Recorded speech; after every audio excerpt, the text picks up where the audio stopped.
Students often get confused with the difference between sovereignty and suzerainty.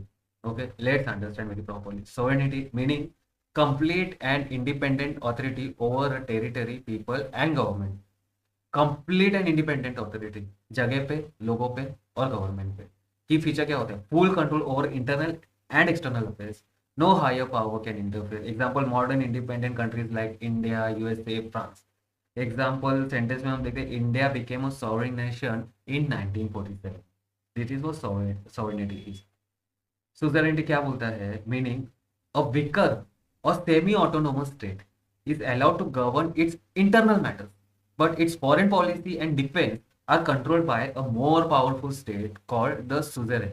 को सुजेरन बोला जाता है। देखो सेमी ऑटोनोमस होता है सुजेरेनिटी में, वो इंटरनल मैटर्स गवर्न करेगा, बट उसका फॉरेन पॉलिसी, डिफेंस, ये जो मोर पावरफुल स्टेट रहेगा उनको वो देखेंगे, कॉल्ड अ सुजेरन। सो की फीचर्स क्या होते हैं? जैसे लोकल इंटरनल ऑटोनॉमी रहेगा, no control over foreign affairs और war, it's not fully sovereignty, जैसे मैंने बोला सेमी ऑटोनोमस होता है, it's not fully sovereignty. Historically used in feudal system और कॉलोनियल अरेंजमेंट। ये यहाँ पे यहाँ दो जगह पे यूज होता था। फ्यूडल सिस्टम की बात करते हैं या कॉलोनियल अरेंजमेंट्स की बात करते हैं, तभी सुजरेनिटी को ये शब्द का यूज किया जाता था। तो एग्जाम्पल क्या है? जैसे the Indian princely states under British rule had suzerainty, not sovereignty.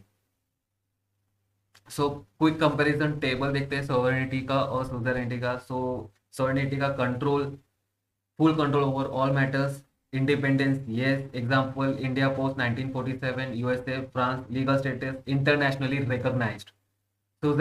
सुजेरेनिटी का देखते हैं control, internal control only, foreign control by suzerain, independence no, subordinate to a power more powerful state, example princely states in India under British Raj, legal status not recognized as fully independent। Memory tip रखो, sovereign supreme, suzerainty subordinate। I believe you understood।